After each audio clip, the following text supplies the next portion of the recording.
Hey, what's up guys? It's Marf and welcome back to another Mobile Classics video. Today won't be a live commentary like all my other Mobile Classics videos because I wanted to make this video a bit shorter because it's not like the, most exciting game that I wanted to talk about in this series. But anyway, today I wanted to talk a bit about Grand Theft Auto 3, and you might be like, how in the world is this a Mobile Classic? I mean, we're talking about Grand Theft Auto here.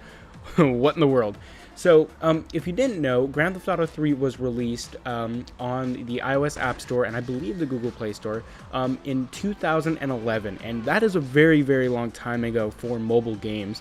It was really early on in the lifespan of mobile gaming in general, and it marked a very, very important time for mobile gaming, because we've seen at that point of time in mobile gaming that there have been some AAA companies kind of, testing out the waters of mobile gaming. We saw Need for Speed Hot Pursuit and Undercover get exclusively mobile ports, but we never saw anything in terms of a AAA game be completely ported over to mobile, at least not to my knowledge, up until Grand Theft Auto 3 was released in 2011, and it was a very big deal. Obviously, the game is very dated.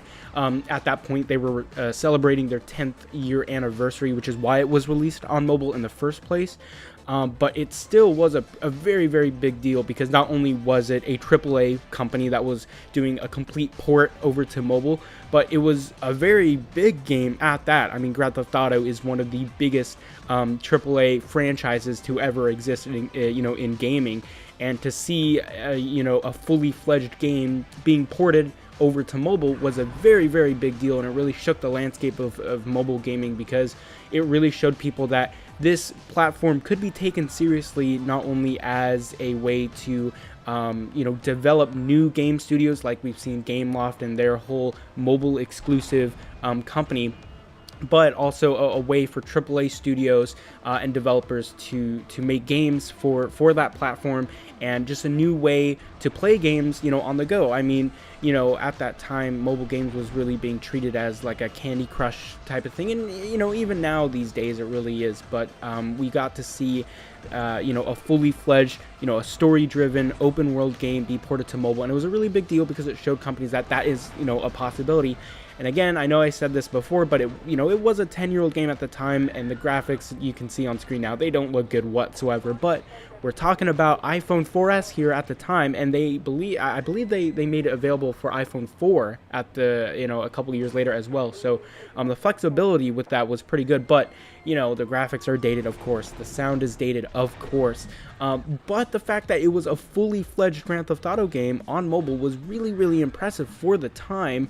Even now, to this day, we have Grand Theft Auto San Andreas and Liberty City Stories as well. So it wasn't just Grand Theft Auto 3 that was released, and we also got Vice City, which is a really good one as well. But the ability to have open world, and Gameloft did attempt this with their Gangster series, but to my astonishment, the Grand Theft Auto 3 open world was bigger than most of the Gangstar series at the time. Their worlds that they created, I believe they did Miami and Los Angeles, and Liberty City in Grand Theft Auto 3, I believe, was bigger than most of the Gangstar series at the time, which was very interesting. But nonetheless, it was really, really exciting to see Grand Theft Auto 3 come to mobile, and just Rockstar all of a sudden drops this huge thing, and it's like, yeah, we're taking mobile seriously. We will release fully fledged AAA games. Granted, they are old, but we will port them completely over to mobile. There were some things that were left out, like cheats and whatnot, but it was still a very exciting time for mobile, because we finally got these like true ports instead of just these crappy clones, or we got those like that Need for Speed Hot Pursuit port. It wasn't like the full game, but it was a mobile exclusive port, whereas Grand Theft Auto 3 was the full game on mobile, with like, it even had some improved graphics. Like, I believe they updated some of the textures and the lighting and the models and whatnot, so that was really interesting to see as well. So yeah, I really hope you guys enjoyed this episode of Mobile Classics. I know it was a bit of a shorter one, but I just wanted to talk about Grand Theft Auto 3, and well, yeah, that's about it for this video, guys. I hope you enjoyed, and I will catch you guys in the next video.